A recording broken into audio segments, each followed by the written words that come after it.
तस्मै श्री गुरवे नमः। तस्मै श्री गुरवे नमः। सद्गुरुनाथ महाराज की जय।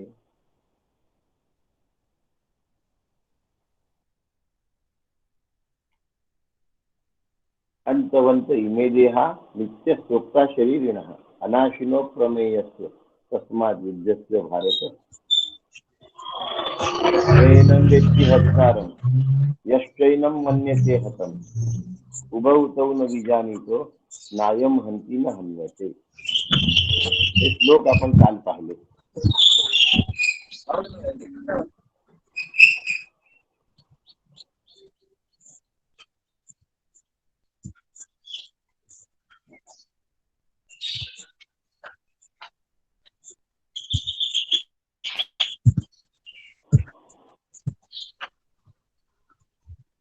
हा, राजेश जी आपला व्हिडिओ बंद करा।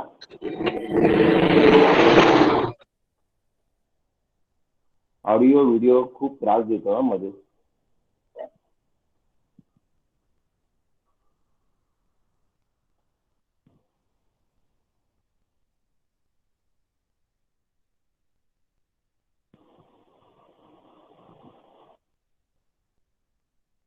न जायते म्रियते वा कदाचित् नायं भूत्वा भविता वा न भूयः अजो नित्यः शाश्वतोऽयं पुराणो न हन्यते हन्यमाने शरीरे।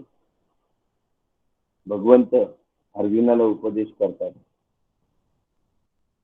आणि अक्षरशः शासकासारखा अर्जुन ऐकतो। अर्जुनाची एकाग्रता बघा की भगवंत सांगतोय तो शब्द न शब्द आपल्या कानातून मनामध्ये साठवतोय, त्या शब्दांवर विचार करतोय, त्यावर प्रतिप्रश्न करतोय, विचारलेली शंका सुद्धा सोडवून घेतोय। मनात आलेली शंका विचारल्याशिवाय राहत नाही।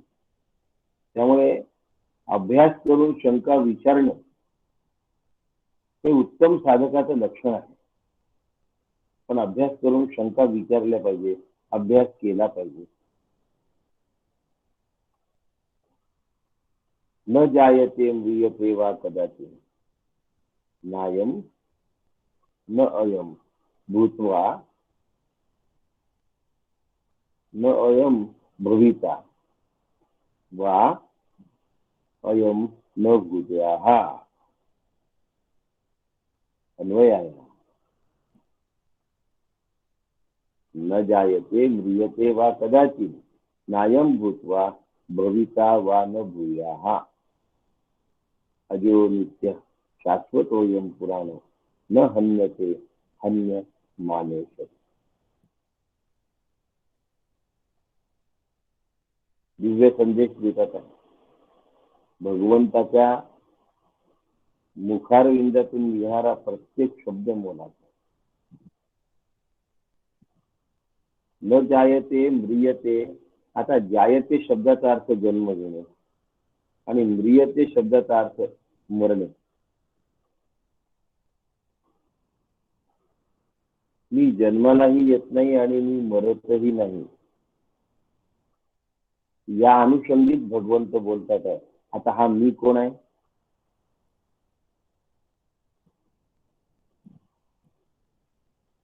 अंतवंत इमे देहा सांगितल्यानंतर देह असू शकत नाही हे स्पष्ट झालं।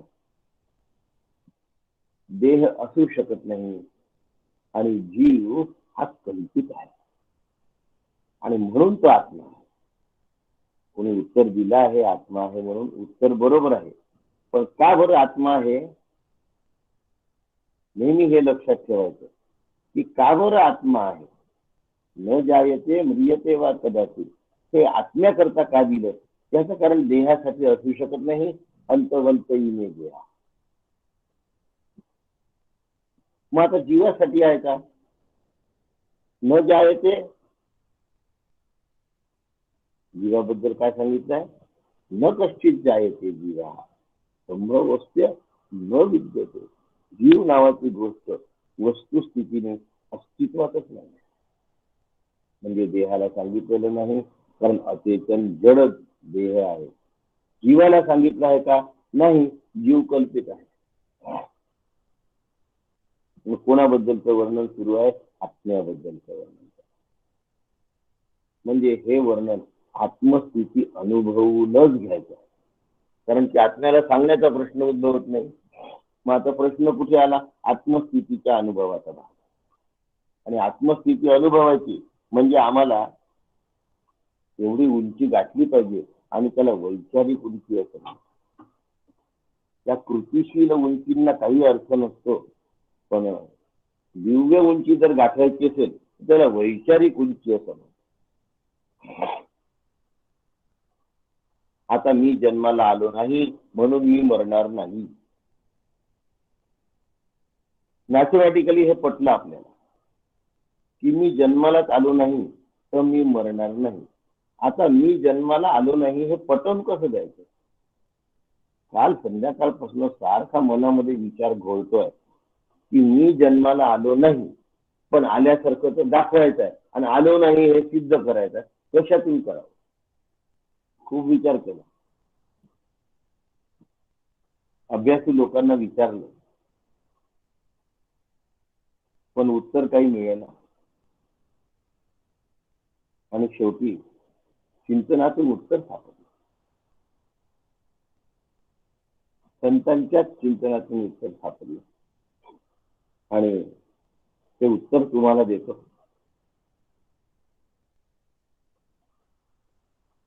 न जायते म्हणजे जन्माला आलो नाही, म्रियते म्हणजे मरत नाही.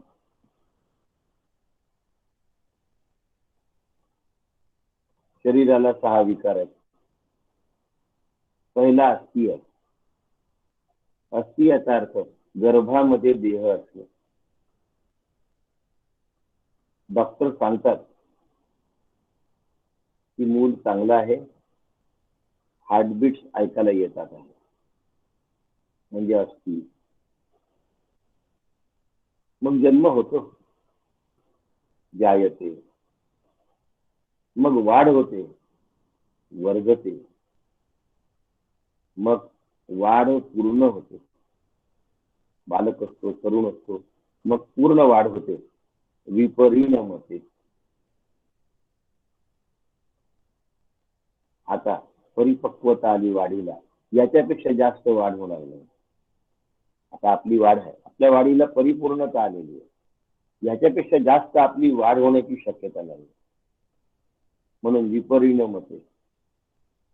आपण त्या स्थितीत नाही बरं का, आपण 5व्या स्थितीत आहोत. अपक्षीयते, आता क्षय व्हायला लागला. हो, अभ्यास करा ना. काय होतं की जास्त वेळ बसलं ना की कंबर दुखते, ताकद नाही. थोड्या वेळाने ना डोळ्यांनी जर अस्पष्ट दिसायला लागतं. आम्ही वाचतो हो, पण लक्षात नाही राहत. मंदाताईंनी म्हटलेलं जे रेकॉर्डिंग आहे ना, ते पुरेसे आम्हाला ऐकायला येत नाही. आता एकाग्रतेने जर तो अध्याय वाचून काढला नीट, तर मंदाताईंचे शब्द आणि अक्षरांवर बोट फिरवण्या इतपत तयारी नक्की होऊ शकते. पण आमची नाही होत. अपक्षीय काय व्हायला लागलाय? क्षीण व्हायला लागलाय. आणि शेवटचा विकार आहे ज्याला भगवंताने गीतेमध्ये म्रियते शब्द वापरलाय. का? इकडे जायते शब्द वापरलाय म्हणून या ठिकाणी विनश्यती शब्द वापर. म्हणून अस्ति जायते वर्धते विपरिणमते अपक्षीयते आणि म्रियते किंवा विनश्यती, दोन्ही एकच अर्थ आहे.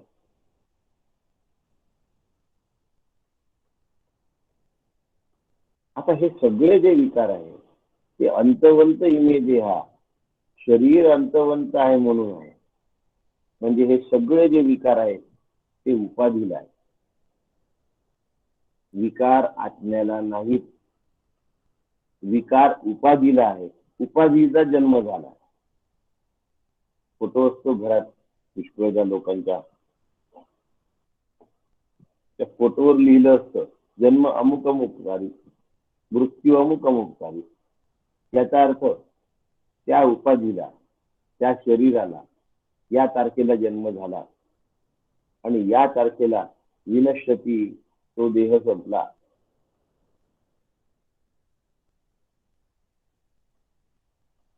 आत्मा निर्माण झाला नाही आणि आत्मा मरत नाही, कारण तो निर्माणच झाला नाही. पण निर्माण झाल्यासारखा वाटतो, कारण की भगवंत म्हणतात न जायते, पण आम्हाला वाटते का हो? आम्हाला तर वाटते जन्माला आला. मग शरीर जन्माला आलं का? शरीर जन्माला आल्याचा भास आहे, ते मरणार आहे, पण आत्मा मरत नाही असं सांगितलं आहे. मग ते जन्माला आलं पण जन्माला आलं नाही असं उदाहरण द्या. कालपासून मी तेच शोधतोय की जन्माला आलं असं दाखवायचं आणि जन्माला आलं नाही हे सिद्ध करायचं, असं उदाहरण कोणतं द्यावं. आणि चुकलं उदाहरण. उदाहरण असं आहे, कुंभार मातीच्या गोळ्याला चाकावर घेतो.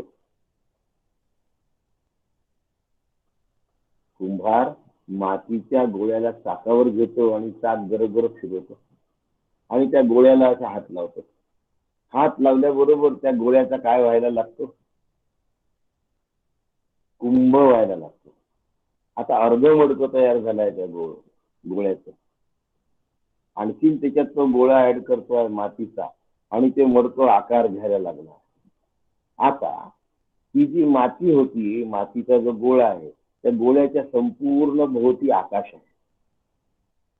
आणि जसा जसा तो गोळा फैलतो आहे आणि त्याला असे कॉर्नर्स तयार होतात आहे, माठ कल्पना करा, माठ, आणि तो असा आकार घेत घेत घेत घेत वरती येतो आहे. आता त्या माठाच्या आतमध्ये आकाश तयार झालं की नाही झालं? माठाच्या आतमध्ये आकाश आहे की नाही? आहे.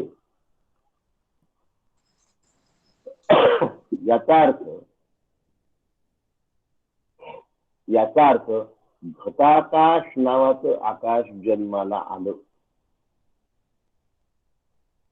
याचा अर्थ घटाकाश नावाचं आकाश जन्माला आलं. महदाकाश म्हणजे सर्वव्याप्त असलेलं जे आकाश आहे, त्या आकाशातून घटाच्या आतमध्ये असलेली जी स्पेस किंवा पोकळी, त्या पोकळीला तुम्ही आकाश नाही म्हणत, घटाकाश म्हणता. आणि घटाकाश आहे म्हणूनच त्या घटात पाणी भरता येतं. पोकळी नसती तर पाणी भरता आलं असतं का? आधीच्या मातीच्या गोळ्यात पाणी भरता आलं असतं का? नाही. म्हणजे घटाकाशाचा जन्म झाला की नाही झाला? झाला. आता दुसरा मुद्दा, तो घट तयार झाल्यानंतर तो घट फोडला तर घटाकाश बाहेरच्या आकाशाला जाऊन मिळालं असं तुम्ही म्हणाल का? त्याचं उत्तर नाही मिळत. घटाकाश बाहेरच्या आकाशाला जाऊन मिळालं असं तुम्ही म्हणू शकत नाही. बाहेरच आकाश घटामध्ये आलं असंही तुम्ही म्हणू शकत नाही. घटामध्ये आकाश नाही असंही तुम्ही म्हणू शकत नाही. घटामध्ये आकाश आहे हे तुम्हाला मान्य करावं लागतं, म्हणजे जायते, घटाकाशाचा जन्म झाला. म्रियते, घट फुटल्यामुळे घटाकाश मेलं असं म्हणा तुम्ही, पण मेला घट आहे, घटाकाश नाही मेला. कारण घट तयार झाल्यामुळे घटाकाश निर्माण झालं, म्हणजे घटाकाश जन्मलं असंही म्हणता येत नाही, म्हणून घटाकाश मेलं असं म्हणतात. याचा पुन्हा एक अर्थ असा आहे की घटाकाश जन्माला न येता जन्मलं, काय म्हणतात आपण शब्द थोडासा बदलू, घटाकाश जन्माला न येताना अस्तित्वात आलं आणि घटाकाश घट गेल्यामुळे गेल्यासारखं भासलं, म्हणजे घटाकाश जन्माला आल्यासारखं वाटलं, घटाकाश गेल्यासारखं वाटलं, पण घटाकाश ना जन्माला आलं होतं ना घटाकाश संपलं, तरी घटाकाश आलं असं वाटतच होतं आम्हाला. हे आहे त्याचं उदाहरण. जर घटाकाश नसतं तर त्या घटाच्या मध्ये पोकळी राहिली नसते. आता त्या पोकळी आहे हे तुम्हाला पक्क सांगण्यासाठी एक उदाहरण देणार आहे पुन्हा. पण घटाकाश आलं आणि घटाकाश गेलं असं जरी म्हणत असलो तरी ते आलंही नाही आणि गेलंही नाही इथपर्यंत पटलं आहे फक्त. आता दुसरा मुद्दा घटाकाशाबद्दल सांगायचा आहे, कारण वर्णन आत्म्याचं आहे. आत्म्यासारखा दुसरा कोणताही पदार्थ अस्तित्वात नसल्यामुळे, दुसरी कोणतीही वस्तू अस्तित्वात नसल्यामुळे आत्म्यासारखं दुसरं उदाहरण देण्याची शक्यता नाही. पण आत्म्याचं जवळचं कोण आहे तर ते आकाश आहे. म्हणून आकाशाचं उदाहरण घेतलं. आकाशाचं उदाहरण म्हणजे आत्म्याच्या जवळचं आहे, आत्मा नाही. आता घटाकाश आलं घटाकाश गेलं हे जरी म्हणत असलो तरी आम्हाला हे माहित आहे की आकाश आलंही नाही आकाश गेलंही नाही. तर घटाने त्याला आतमध्ये करून घेतला. आता दुसरा मुद्दा बोलू आपण. दुसरा मुद्दा असा की त्या माठाच्या मध्ये आम्ही अत्तराची बाटली जी आहे ती सोडून दिली. पूर्ण बाटली भर अत्तर ओतून दिलं. बाटली काढली बाहेर. बाटली भर अत्तर त्याच्यामध्ये ओतून दिलं. असा प्रश्न विचारतो की त्या आकाशाला सुगंध आला का? हा प्रश्न आहे.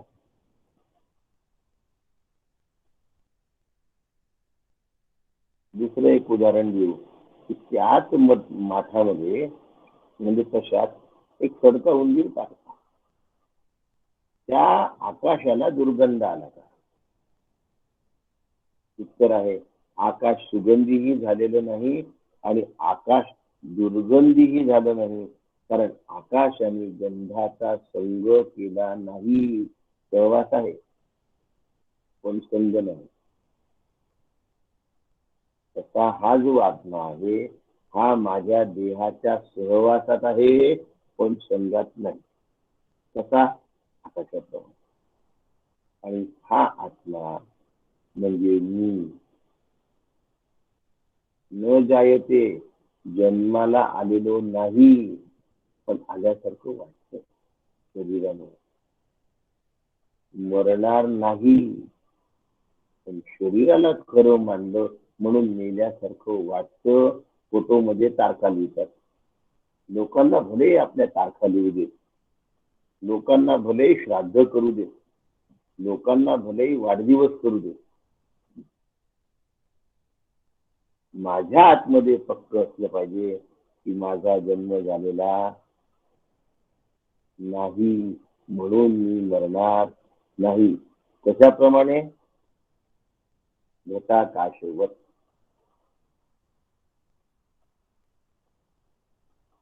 दृष्टांत झाला पक्का. दोन अनुषंगाने हा दृष्टांत झालाय. ते म्हणजे आकाश जन्माला येत नाही आणि मरत नाही हा एक मुद्दा आणि असंग असत हा दुसरा मुद्दा. मग आता देह नावाची उपाधी आहे, आत्म्याला उपाधी नाही म्हणून आत्म्याला विकार सुद्धा नाही. म्हणून अस्ति जायते वर्धते विपरिणमते अपक्षीयते आणि विनश्यती हे 6 विकार उपाधीचे आहेत, आत्म्याचे नाही. आकाशाला अत्तर टाकल्यानंतरही सुगंध लागलेला नाही. मग तो सुगंध कोणाला लागला हो? त्या घटाला लागला. माठामध्ये मी अत्तराची बाटली सोडली आणि काही केल्या, किती पाणी भरलं तरी त्या माठातला सुगंध काही जाईना, कारण मी अत्तराची बाटली सोडली होती. पाण्याला सुगंध यायचा. अत्तर ओतून घेतलं, बाहेर काढलं, सगळं झालं पण संपूर्ण सुगंध गेला नाही, कारण सुगंध हा उपाधीचा संघामध्ये राहिला, सहवासातही राहिला आणि संघातही राहिला. आत्मा सहवासात राहिला पण संघात राहिलेला नाही.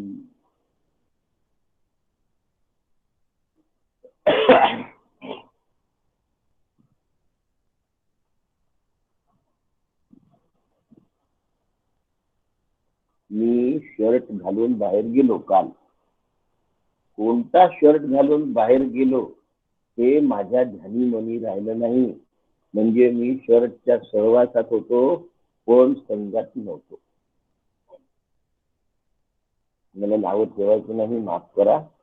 तरी पण आता थोडासा महिला वर्गांचा उल्लेख करतोय. साडी घ्यायला गेल्यानंतर म्हणतात की अशा याची ती साडी माझ्याकडे आहे,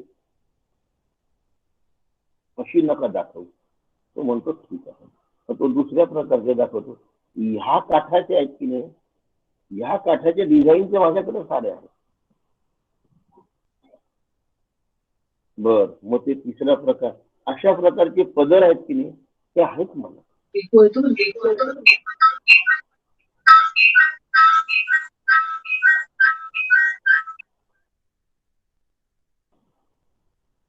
मध्ये काहीतरी प्लेन असते, आधी कुठेतरी बुट्टेदार डिझाईन असतं, नंतरही बुट्टेदार डिझाईन असतं, मध्ये काहीच नसतं.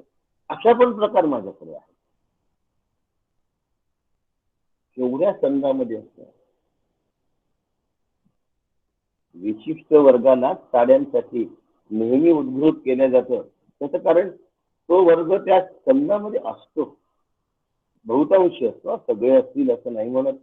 एकामुळे, एका उदाहरणामुळे सर्व महिला वर्ग तसा असेल असं मला म्हणायचं नाही, पण बहुतांशी तसा असतो, म्हणून ते नाव घेतलं जातं. त्या साड्या लक्षात ठेवण्याची काय गरज आहे? आणि 10वीत असल्याही समजा तर काठ कसा, पदर कसा, बुट्टे कसे, मधलं प्लेन, नंतर आधीच, अरे एवढं सगळं लक्षात ठेवायचं. मग इकडलं कसं लक्षात ठेवायचं? इकडलं लक्षात राहणार नाही. म्हणून बाह्य जगतातलं लक्ष कमी झालं पाहिजे, नुसतं साड्यातलंच कमी झालं पाहिजे असं नाही मला म्हणायचं. जीवाचं म्हणजे पुरुषांचं, महिलांचं, दोघांसाठी हा विषय आहे. बाहेरचं लक्ष जर कमी झालं तर मग मी जन्मलेलो नाही, मी मरणार नाही, हे कुठेतरी आतमध्ये रुजायला सुरुवात होते. एकदम पटत नाही. आत्ता का तुम्ही म्हटलं की मी जन्मलेलो नाही, पण बायकोनी जर सांगितलं की मग आता तुमच्यासाठी चहा करायची, स्वयंपाक करायची गरज नाही, तर सगळा काय होऊन जाईल? सगळ्या उडून जाईल या बोलण्याचा, भीती होऊन जाईल या बोलण्याची. व्यावहारिक सत्ता व्यावहारिक सत्तेसारखी असते, पारमार्थिक सत्ता पारमार्थिक सत्तेसारखी असते. पण ज्याप्रमाणे अतिशय किमती छान चप्पल घालून जरी मंदिरात गेलो तरी बाहेर काढलेली चप्पल देवाच्या गाभाऱ्यामध्ये लक्षात येत नाही, इतकं मला माझ्या शरीराचा विसर पडला पाहिजे. काय म्हणतोय? मंदिराच्या बाहेर आपण काढलेली आपली चप्पल गाभाऱ्यात गेल्यानंतर आपल्या लक्षात राहत नाही, कारण आपण देवाच्या चिंतनामध्ये तल्लीन झालो असतो.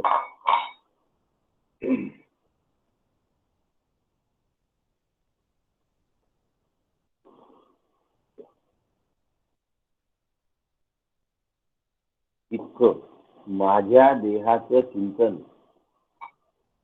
मला होता कामा नये, आत्मचिंतन व्हावं, देहाचं तेवढं विस्मरण आहे. त्या देहाचं कौतुक, देहाची काळजी घ्यावी, भिक्षौषधम भुज्यताम, त्याला जेव घालावं, त्याला औषध पाणी करा.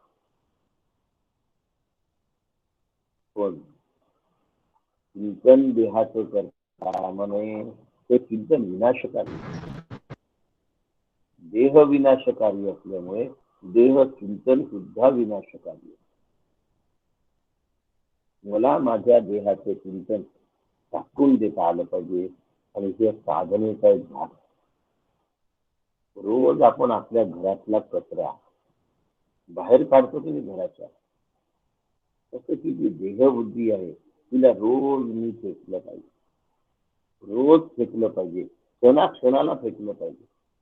एक दिवस असा येईल की संसार होईल पण देहबुद्धी त्रास झाला. देह प्रपंचाचा दास सुखे करोता. गुलामानी काम केलंच पाहिजे, तक्रार करता कामा नये. मेहनताना त्या गुलामाला मिळतं भिक्षौषधम, भिक्षा आणि औषध. भिक्षा शब्दाचा अर्थ असा आहे जे मिळेल ते, आणि औषध शब्दाचा अर्थ आहे जे देईल ते, जेवढ्या प्रमाणात देईल ते. भिक्षेमध्ये पण प्रमाण आपण नाही ठरवायचं, घेणाऱ्याने देणाऱ्याने ठरवायचं. म्हणून आत्मा घटाकाशाप्रमाणे निरवय आहे. घटाकाशात राहून सुद्धा घटाची आत्म्याचा संयोग होत नाही. म्हणून घटाचा नाश झाला तरी घटाकाशाचा नाश होत नाही. एवढं उदाहरण पटवून द्यायला अर्धा तास लागला. घटाला उत्पत्ती आहे, घटाला स्थिती आहे, घटाला लय आहे. आत्म्याला उत्पत्ती नाही, आत्म्याला स्थिती नाही, आत्म्याला लय नाही. म्हणून आत्मा अजय आहे, कारण उत्पत्ती नाही. अमर आहे कारण मरण नाही, आणि अजर आहे कारण स्थिती नाही. अ म्हणजे नाही, जर म्हणजे म्हातारपण. अ म्हणजे नाही, ज म्हणजे जन्म. आत्मा अज आहे म्हणजे जन्माला आला नाही.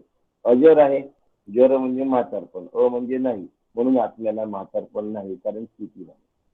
अमर आहे, अ म्हणजे नाही, मर म्हणजे मरणे. आत्म्याला मरण नाही, म्हणून आत्मा अज, अजर आणि अमर आहे.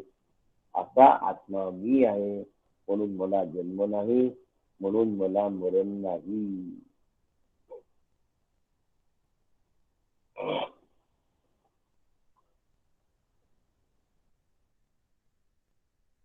मला जर जन्म नाही आणि मला जर मरण नाही, हे जर माझ्या आतमध्ये खचलं असेल, तो वाढदिवस करायचे होत राहील का हो? तर बोलण्यासाठी मला जन्म नाही, मला मरण नाही, आणि इकडे म्हणायचं त्यांनी मला मान दिला नाही.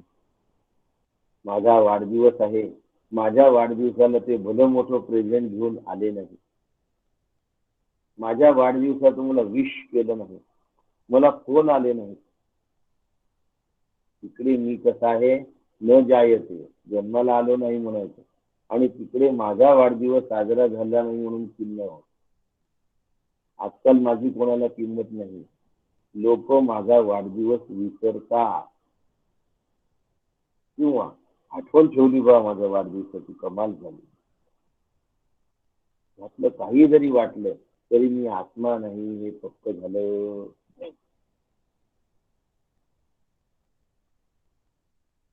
स्वप्नामध्ये जसं जे काही पाहतो ते जाग आल्यानंतर जसं नाहीस होऊन जातं, तसं शरीर हे स्वप्न आहे,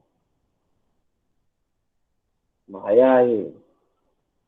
माणसाच्या सावलीवर कितीही शस्त्र चालवले तरी त्याच्या अंगाला ते शस्त्र रुचत नाही. लक्षात, सावलीवर चालवलेल्या शस्त्राने तो मरत नाही. सावली असते की नसते प्रश्न विचारतो. न जायते आहे म्हणून दुसरं उदाहरण सापडलं मला. सावली असते की नसते? असते. ती माणसाची असते की नसते? असते. सावली म्हणजे माणूस आहे का? माणूस म्हणजे सावली का? सावली म्हणजे माणूस का? माणूस म्हणजे सावली का? माणूस आणि सावली यांचा काय संबंध आहे? सुतराम संबंध नाही.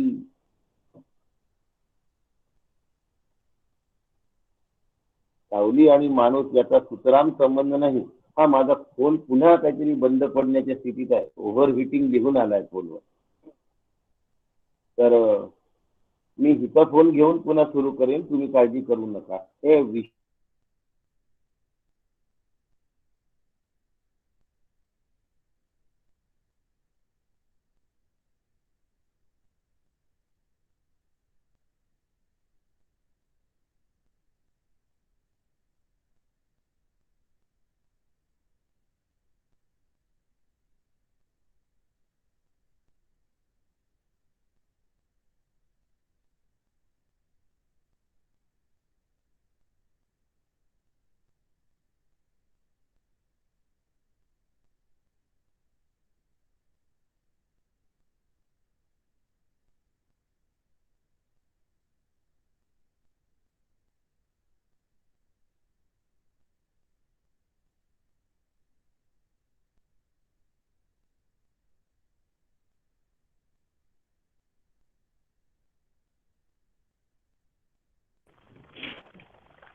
हा,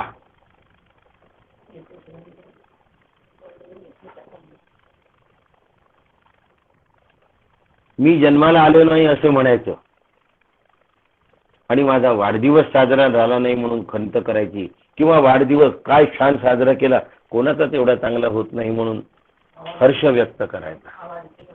आवाज येतोय ना? एक मेसेज टाकला तरी चालेल, हो शब्दाचा. बस येतोय ना आवाज? हो. हा, माझा वाढदिवस छान झाला म्हणून आनंद व्यक्त करायचा, किंवा माझा आनंद झाला नाही म्हणून खेद व्यक्त करायचा. या दोनही गोष्टीमध्ये मी जन्मलो असं सिद्ध होतं, मी जन्मलो नाही असं सिद्ध होत नाही. म्हणून सावलीला जसं मार लागत नाही, सावली जशी कापली जात नाही. कुंभ पुन्हा आलं, एखादा घट आहे त्याच्यामध्ये सूर्याचं प्रतिबिंब दिसतंय पाणी असल्यामुळे. ते जर पाणी ओतून दिलं तर सूर्याचं प्रतिबिंब तुटत नाही आणि नाश पावत नाही. तसा हा कुंभ संपला तरीही आत्म्याचा नाश पावत नाही. असा आत्मा मी आहे हे आत पक्क ठसलं पाहिजे. काय सुंदर तत्वज्ञान आहे, काय खोली आहे या तत्वज्ञानाची, काय उंची आहे या तत्वज्ञानाची. खोली तत्वज्ञान सखोल आहे, उंची काय आहे? जगण्यामध्ये दर्जेदार आनंद आहे. आता उंची आणि खोली दोन शब्द कशाला मी वापरले असं म्हणाल तर मूळ जबरदस्त पक्की आहे ही खोली आहे या तत्वज्ञानाची. अथांगता आहे या तत्वज्ञानामध्ये, व्यापकतेमध्ये अथांगता, सखोलतेमध्ये अथांगता, आणि उंची आनंदाचा दर्जा आहे, परमानंदाची स्थिती आहे. मग पुन्हा प्रश्न येतो, वाढदिवस साजरा करायचाच नाही का आपण?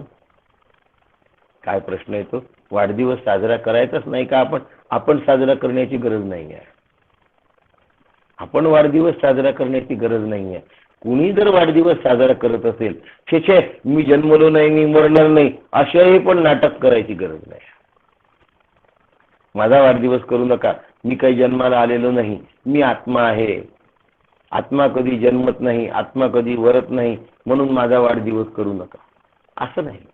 जुने लोक वाढदिवस केले की चिडायचे, त्यांना राग यायचा. पण जर हे तत्वज्ञान माहीत असेल तर दुसऱ्यांनी म्हणजे मुलाबाळांनी जर आपले वाढदिवस साजरे केले असतील, आनंदाने होऊ द्यावे साजरे, आनंदाने साजरे होऊ द्यावे. पण माझा वाढदिवस तुम्ही उद्या आहे बरं, माझा वाढदिवसात तुम्ही गोड करा बरं, माझा वाढदिवस असा असा करा बरं, इतक्या जणांना बोलवा बरं, माझी 61 झाली पाहिजे, माझी 75वी झाली पाहिजे, असं म्हणण्याची बिलकुल गरज नाही. कोणी केलाय तुमचा वाढदिवस, रामकृष्ण हरी. नाही केला वाढदिवस, रामकृष्ण हरी. आता जोडीदार नाही, वाढदिवस करून काय करायचं तेही पण बरोबर नाही. जोपर्यंत सोबत आहो तोपर्यंत वाढदिवस करू हे पण बरोबर नाही. मी जन्मलेलो नाही, मी म्हणून सांगितलं. या तत्वज्ञानाची एवढी उंची आहे आणि एवढी खोली आहे की या दोन्ही गोष्टी जर मला नीट समजल्या, ऐसेनी गंभीरपणे स्थिरावलेनी अंतःकरणी. म्हणून जाणपण निरूपण फार महत्वाचं आहे. असा आत्मा मी आहे हे पक्क ठरावं. म्हणून म्हणतात मार्गाधारे वर्तावे, विश्व हे मोहरे लावावे. आहे ना लोकांची इच्छा वाढदिवस, लोक म्हणजे जे काही जवळचे असतील, वाढदिवस साजरा करायची, मग करा, काय हरकत. मग असं असं करूया का वाढदिवसाला? बरं करा, काय हरकत. हे नाही केलं तर चालेल का? चालेल, काय हरकत आहे, नाही केलं तरी काय हरकत. मी काही तुम्हाला काही करा असं थोडी म्हणून राहिलो, असंही म्हणायचं नाही, करू नका असंही म्हणायचं नाही. असेल तर असू दे, नसेल तर नसू दे. तुम्ही इच्छा व्यक्त केली गोड खायचं आहे आणि पक्वान्यच केलं तुमच्यासाठी, करायची गरज नव्हती, केलं, खाऊन घ्या. कशाला केलं, काय केलं, इतका त्रास कशाला केला? मार्गाधारे वर्तावे, विश्व हे मोहरे लावावे. अध्यात्म मार्गाची वाटचाल झाली पाहिजे आणि प्रवास झाला पाहिजे. फक्त वाढदिवस साजरा करण्याची खुमखुमी माझ्या हात आहे का एवढा स्वतः तपासावं. जनरीतीला धरून चालावं. जनरीत म्हणते 61 आहे, 75वी करावी, करावी. जनरीत हा एक कौतुकाचा भाग असतो. जनरीत हा कौतुकाचा भाग असतो. जनरीत जगाला जसं वाटतं तसं करावं. वाढदिवसांची गंमत सुद्धा अशी असते, फार न बोलणं चांगलं पण सांगतो. पहिले जर आईला विचारलं किती दिवसाचं बाळ आहे, आई सांगते 25 दिवस झाले. पुढे विचारावं काही दिवसांनी, 2 महिने 7 दिवस झाले. वर्षभराचं झाल्यानंतर दिवस लक्षात नाही राहत, वर्ष लक्षात राहायला लागतं. पण वर्षाबरोबर दिवस लक्षात नाही राहत, महिने लक्षात राहतात. सव्वा वर्षाचं झालं, 1.5 वर्षाचं झालं. पुढे हे महिने लक्षात नाही राहत, फक्त वर्ष लक्षात राहत. हळूहळू वर्षही लक्षात नाही राहत. गंमत आहे ही. गंमत आहे म्हणजे असंच होतं, सगळ्या शरीराचं असंच होतं. किती दिवस तुमच्या शरीराचं कौतुक करणार आहे हो. जेव्हा आकडा वाढत जातो तेव्हा तो तुम्हालाही बोर होतो. मग वाढदिवसाच्या ऐवजी लग्नाचा वाढदिवस जास्त थाटत होतो. मग असं करता करता समजलं असेल तुम्हाला, शेवटी खीरही थाटात साजरी करतात. आत्मा स्वरूपाने नित्य आहे. मी मरणार नाही, मी जन्मलेलो सुद्धा नाही, आणि म्हणून मी स्वरूपाने नित्य आहे. माया प्रवाह रूपाने नित्य आहे. आत्मा स्वरूपाने नित्य आहे, माया प्रवाह रूपाने नित्य आहे. म्हणून आत्मा अनादी आहे, आत्मा अनंत आहे. माया अनादी आहे, पण माया शांत आहे. फरक काय? स्वरूपाने नित्य असणे आणि प्रवाह रूपाने नित्य असणे म्हणजे काय?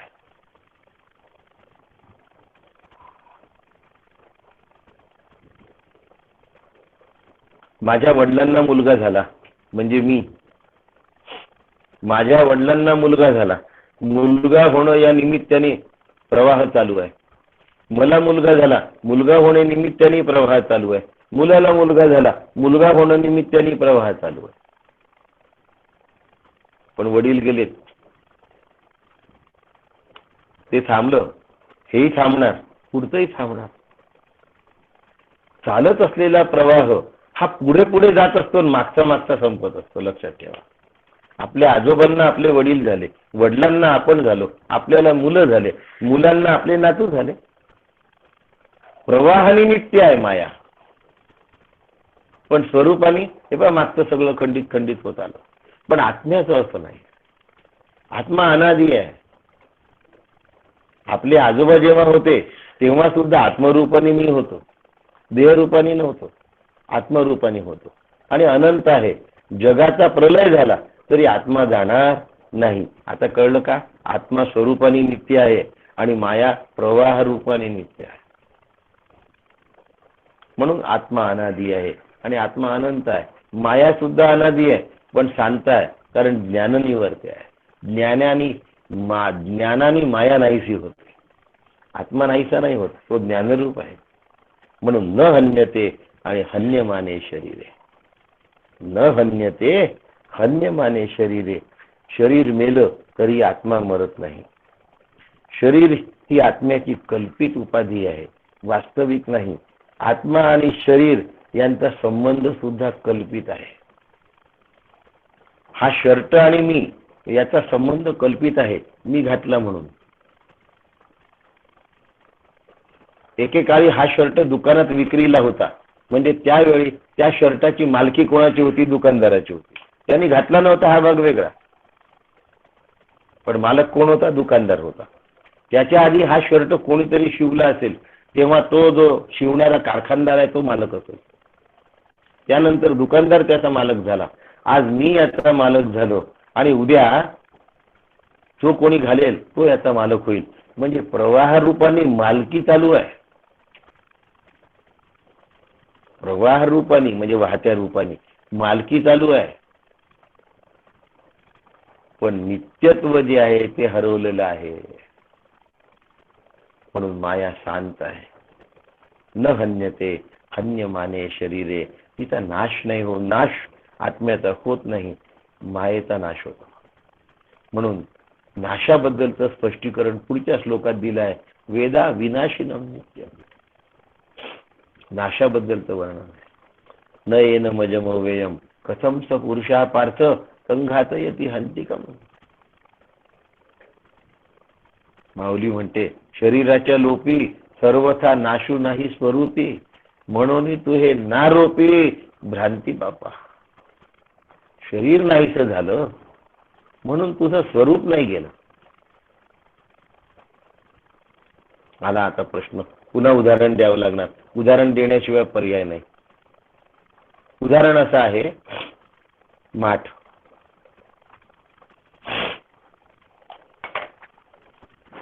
माठ पाहायचा आपण, त्यात माती असते. माठ फोडला तरी माती जाते का हो? म्हणून माठ फुटला शरीराच्या लोपी सर्वथा नाशू नाही स्वरूपी. माती हे माठाचं स्वरूप आहे, तिचा नाश नाही झाला. तसं माझं शरीर गेलं तरी याचा आत्मा हे स्वरूप आहे, त्या आत्म्याचा नाश होणार नाही. समजलं ना?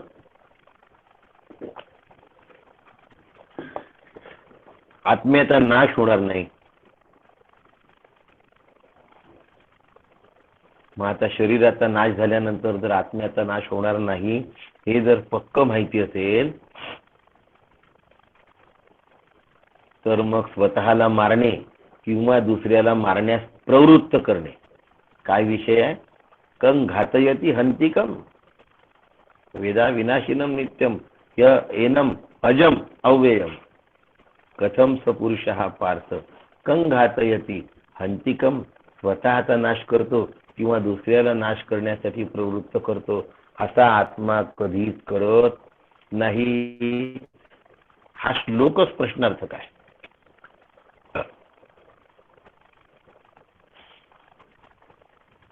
उत्तर आहे, मी विनाशी आहे. झीज ही नाशवानाला असते.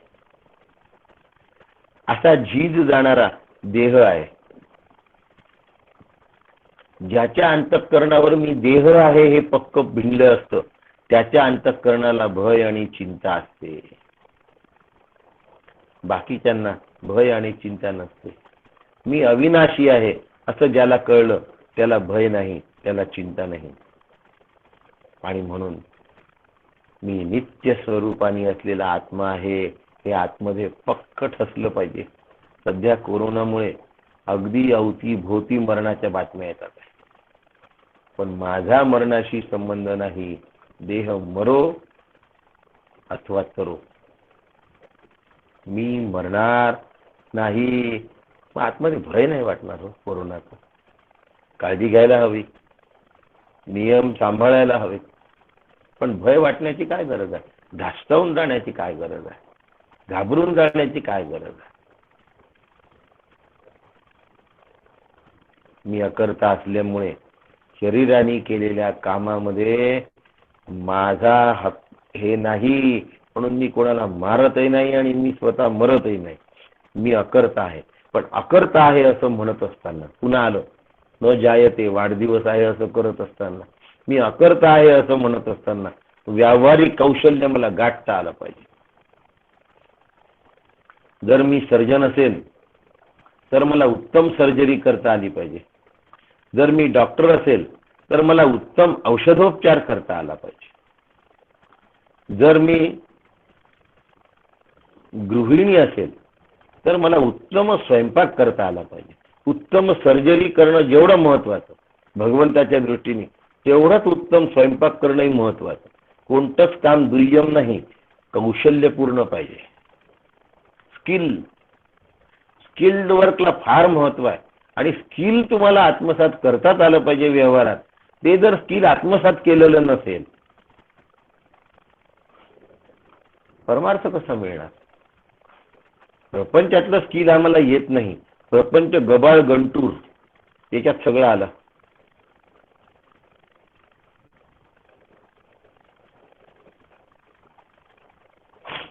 एका व्यक्तीचं उदाहरण देतो,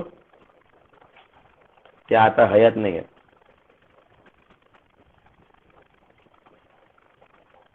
त्यांच्या घरी जायचं, तिखट मिठाचे डबे, भाजीला फोडणी, वडण्याला फोडणी. मग आता हा डबा ठेवत नाही, संध्याकाळी द्यायचीच आहे ना फोडणी. मग आता हा डबा पुन्हा जागेवर ठेवून काय करायचं? संध्याकाळी फोडणी द्यायचीच आहे ना आपल्याला, छोट्यावरच राहू द्या. मग संध्याकाळी तर उद्या सकाळी फोडणीला लागणारच आहे ना. पुन्हा काढा, पुन्हा हे ठेवा. या झंझटीत कामाचा व्याप कशाला वाढवायचा? म्हणून तो रात्री पण तिथेच आणि तिखट मिठाचा डबा दिवसाही पण तिथेच. 24 तास त्याची जागा तिथेच, स्वयंपाकाच्या ओट्यावर. अशा माणसाच्या हातचा स्वयंपाक चांगला असू शकेल का? उरकून टाकणे नावाचा एक प्रकार असतो कामात. उरकून टाकणे.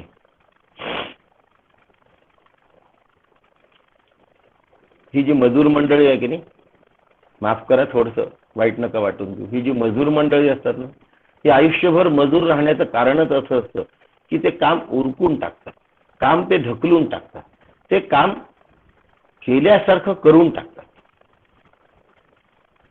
म्हणून ते कधी वर जातच नाही, कारण त्या कामातले बारकावे शोधत नाही,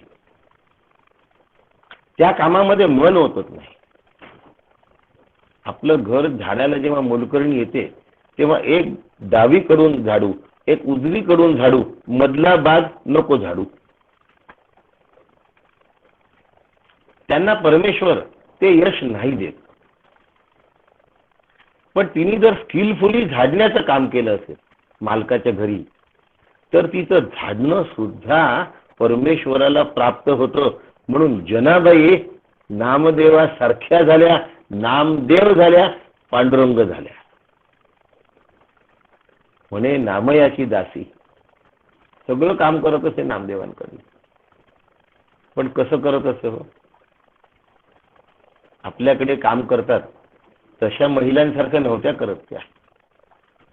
जे नामदेवांच्या पत्नीला होता आलं नाही, जे नामदेवाच्या मुलाबाळांना होता आलं नाही, जे नामदेवांच्या बाकी लोकांना सहकार्यांना होता आलं नाही, ते जनाबाईला होता आलं.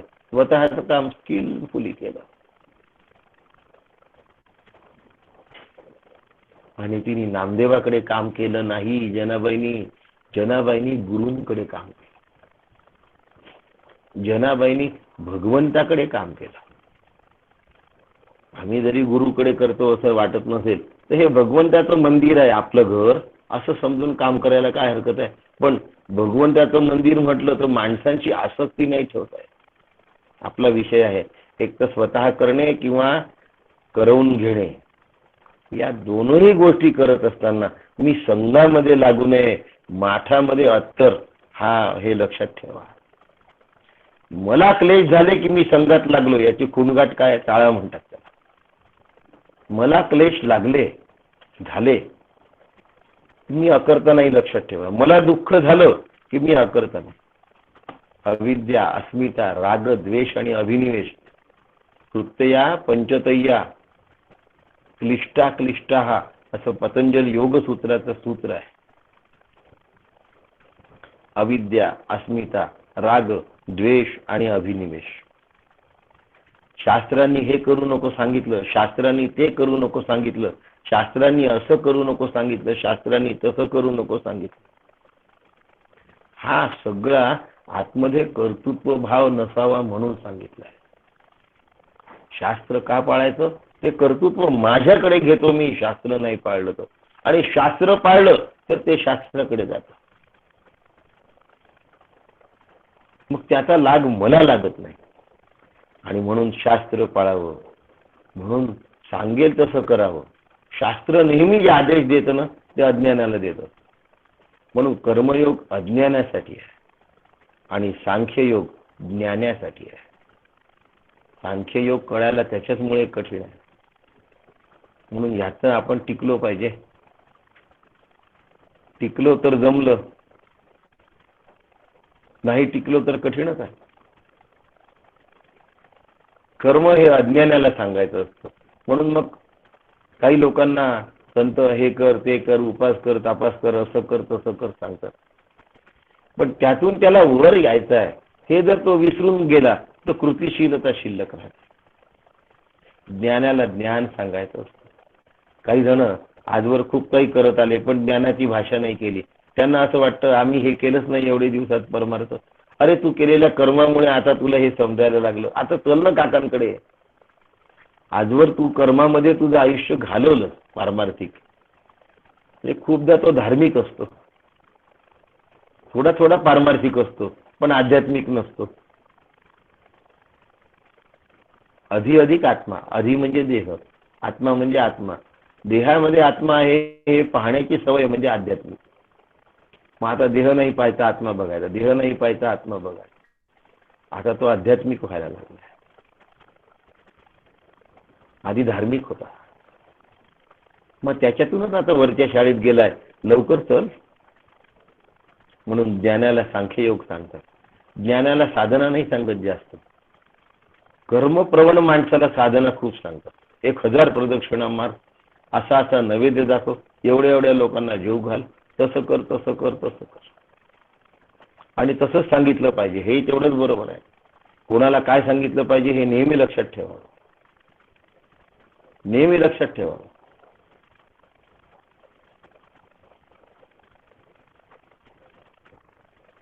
उंटाच्या पाठीवर ओझं देतात, घोड्याच्या पाठीवर ओझं नाही देत.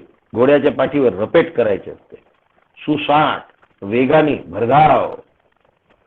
त्याच्यासाठी घोडा आहे. घोडा सामान वाहून देण्यासाठी नाही. प्रत्येक गोष्टीचं वैशिष्ट्य आहे, प्रत्येक गोष्टीच्या मर्यादा आहे. कार ही लगेज कॅरी करण्यासाठी नाही, माणसं कॅरी करण्यासाठी. आणि ट्रॅक्टर हा लगेज कॅरी करण्यासाठी. दोनही कॅरीज करण्यासाठी आहे, पण एक लगेजसाठी आहे आणि एक माणसांसाठी आहे. तसा एक वृत्ती जी अज्ञानी आहे ती कर्मासाठी आहे, ती कर्मातूनच समोर जाणार आहे मोक्षाकडे. आणि एक ज्ञानी आहे घोड्यावरची रपेट, तो सुसाट धावणार आहे, मग त्याच्यासाठी ज्ञानच आहे. याचा अर्थ कर्म निकृष्ट झालं आणि ज्ञान उत्कृष्ट झालं असं अजिबात नाही. जो इंग्रजी बोलणारा आहे ब्रिटन मधला त्याला इंग्रजीत सांगायचं, आणि जो मराठी बोलणारा आहे त्याला मराठीत सांगायचं. जो खेडूत भाषेत बोलणार आहे त्याला खेडूत भाषेत सांगायचं. ज्याच्यासाठी जी भाषा योग्य आहे आणि जे वागणं योग्य आहे त्या पद्धतीने त्याला घेऊन घ्यायचं. नाही तर मी ज्ञानी ज्ञान वाले, की तो वाले गेला गड्ड्यात. कारण हा वाले अहंकार आहे, हा वाले अहंकार आहे. सांगताना अद्वैत सांगावं. दुसरा द्वैती असेल तर त्याच्याशी वाद घालत बसू नये. सांगताना अद्वैत सांगावं, द्वैत्याशी वाद घालत बसू नये. लिहिताना अद्वैतच लिहावं, अद्वैताशिवाय लिहू नये. वाचताना अद्वैतच वाचावं, द्वैताचं खंडन केलेलं वाचावं. द्वैताचं खंडन न करता वाचू नये. नसे राम ते धाम सोडून द्यावे, जिथे अद्वैत नाही ते ऐकू नये. आपला बुद्धिभेद होईल असं ऐकत बसू नये, नाहीतर जीवनाचं नुकसान होतं. थोडीशी जरी दिशा चुकली तरी आमचं सगळं संपलं म्हणून लक्षात ठेवा. अगदी थोडीशी जरी दिशा चुकली तरी आमचं सगळं संपून जातं. आणि असं आमच्या जीवनामध्ये संपण्याची वेळ येऊ नये म्हणून अद्वैताला अत्यंत बारकाईने मला धरून ठेवलं पाहिजे, सांभाळून ठेवलं पाहिजे, जपलं पाहिजे, स्वीकारलं पाहिजे. अद्वैत नसलेला काय होतं, सगळीचकडे ऐकायला जातो आम्ही. टीव्ही दिसला तिथले प्रवचन ऐक, कोणी महाराज येणार आहे प्रवचन सांगायला त्यांचं ऐक, फार मोठे आहे त्यांचं ऐक, त्यांच्याकडे फार गर्दी असते त्यांचं ऐक. जो सांगेल त्याच ऐकतो. ज्ञानपर आहे तरी ऐकतो, दुसरा आहे तरी सांगतो, कुठे यज्ञ आहे तिथेही जातो, याग आहे तिथेही जातो, भागवत आहे तिथेही जातो. भागवत ऐकू नये असं मला म्हणायचं नाही. ज्ञानपर सांगतायत, अद्वैत पर महत्वाचं आहे. सगळ्यात महत्वाचं काय आहे, अद्वैतपर आहे. आणि अद्वैतपर जोपर्यंत आम्ही स्वीकारत नाही तोपर्यंत आमचं जे व्हायला पाहिजे ते होत नाही, लक्षात ठेवा. आणि म्हणून सगळ्यांना परमार्थ कळला पाहिजे, ह्याचा ठेका मी घेतलेला नाही हे कधी विसरू नये. मनुष्याणाम सहस्रेषु कश्चित यतती सिद्धयेत यततामपि सिद्धानाम कश्चिन्माम वेत्ती तत्वतः. भगवंत म्हणून राहिले, हजारो मनुष्यांपासून एखादा कोणीतरी सिद्ध होतो.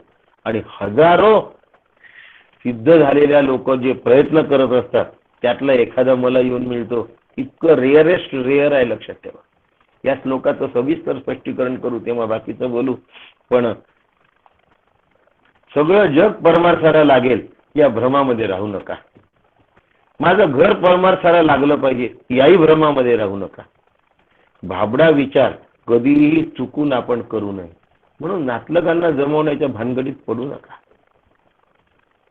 सगळं घर लागलं पाहिजे, तू ये रे बा, तू ये रे बा. नाही येत रे बाबा, तो तुलाच घेऊन जातो बाहेर. काय ऐकत बसलाय या वयात. भाबडा विचार करण्याच्या भानगडीत पडू नका. आणि त्याच्याही पलीकडे मी परमार्थाला लागलेलो आहे असा गैरसमज करून घेऊ नका. माझा परमार्थात चंचू प्रवेश आहे हे लक्षात ठेवा. चंचू प्रवेश म्हणजे जस्ट एंटर्ड. नाही, आम्ही तर 10 वर्षापासून आहे, आम्ही तर 25 वर्षापासून आहे. अरे आत्मस्वरूपामध्ये जस्ट एंट्री त्याला लक्षात ठेव. तुझा चंचू प्रवेश आहे. जास्त भानगडीत पडू नको. मी पारमार्थिक झालो असं समजलाच तर फसशील. मी सांगितलं ना मग, आम्ही ज्ञानवाले, आम्ही भक्तीवाले, आम्ही कर्मवाले. तर वाले आलं की फसला.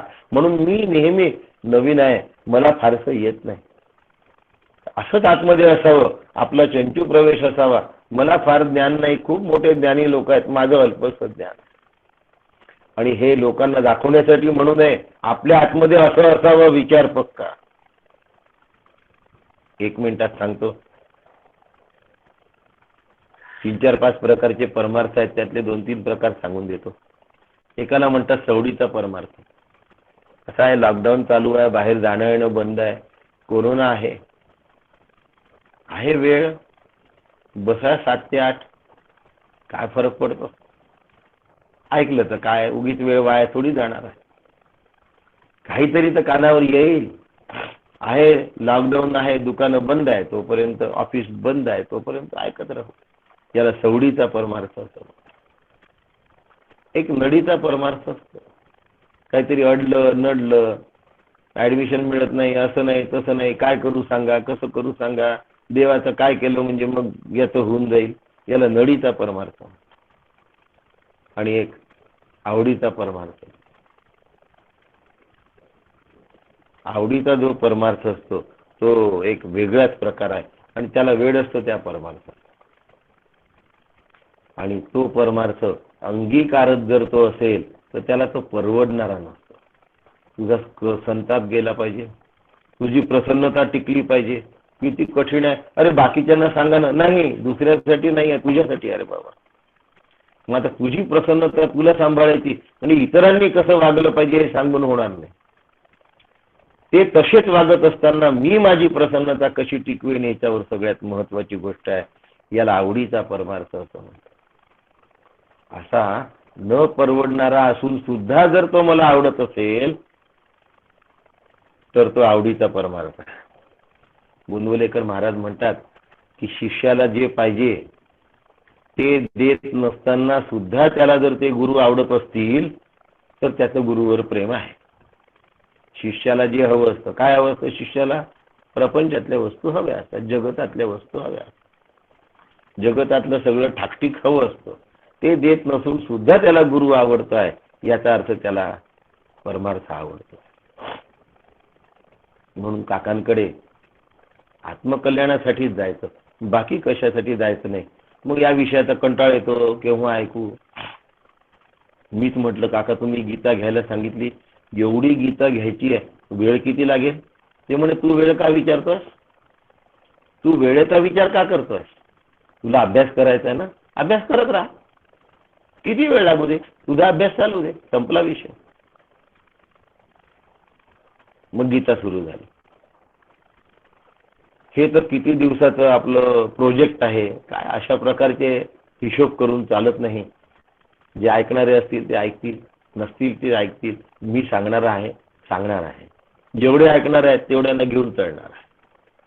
आणि म्हणून परमार्थ माझ्या आवडीचा व्हावा आणि मी परमार्थाला लागलेलो आहे असा गैरसमज करू नये. माझा चंचू प्रवेश आहे हेच नेहमी लक्षात ठेवा. सगळ्यांना परमार्थाला लावण्याच्या भानगडीत पडू नये. सांगावं, अरे बाबा हे चांगला आहे हा रस्ता, काकांकडे या, गीता ऐकायला या,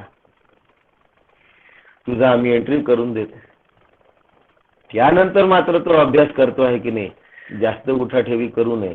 पण जर तो अभ्यासाचं बोलत असेल तर जरूर बोला, लागावे सगळे, पण कोणावर कंपल्शन करू नये. मी विचारत असतो अभ्यासाला लागले का, की ते दुसऱ्या दिवशी मग रामकृष्ण हरीच म्हणत नाही. मग आपण थांबून जावं, म्हणावंच नाही त्यांना काही. मग 2-4 दिवसांनी रामकृष्ण हरी म्हणतात, आपण म्हणावं रामकृष्ण हरी, बरं वाटतं त्यांना. मी विसरले, हे आम्हाला अभ्यास सांगितला होता हे विसरलं.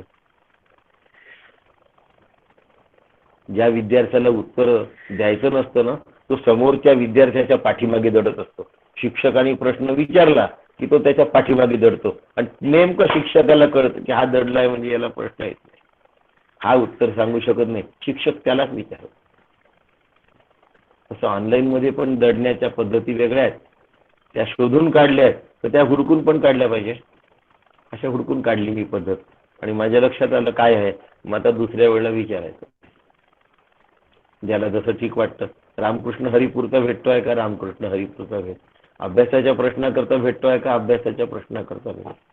प्रवचन करून सखोल अभ्यास करायचा आहे का सखोल अभ्यास कर, पण मोक्षासाठी कर. लोक जमले पाहिजे म्हणून करू नकोस, स्वतःच्या कल्याणासाठी कर. लोकांनी पाया पडलं पाहिजे म्हणून करू नको. लोकांनी पाया पडलं पाहिजे म्हणून प्रवचन करावं असं वाटलं तर हा माझा परमार्थातला चंचू काय चंचू प्रवेश आहे. मी परमार्थाला लागलो असा गैरसमज झाला माझा, म्हणून गडबड झाली, नाही तर तिथे गुदगुली झाली ना. अशा पद्धतीने अधिकार संपन्न होऊन परमार्थ केला पाहिजे. खरा परमार्थ तिथे आहे, माझं जीवन त्याने सफल होऊन जाईल. उद्या आपण पुढचा श्लोक घेऊया. घसा मदत करतो आहे, आपल्या सगळ्यांच्याच कृपेने तो सगळा ठीकही होतोय. हळूहळू 2-4 दिवसात माझं पाणी पिणं पण थांबू शकतं. आपल्या सगळ्यांना नमस्कार करतो. राम कृष्ण हरी. राम कृष्ण हरी. रामकृष्ण हरी काका.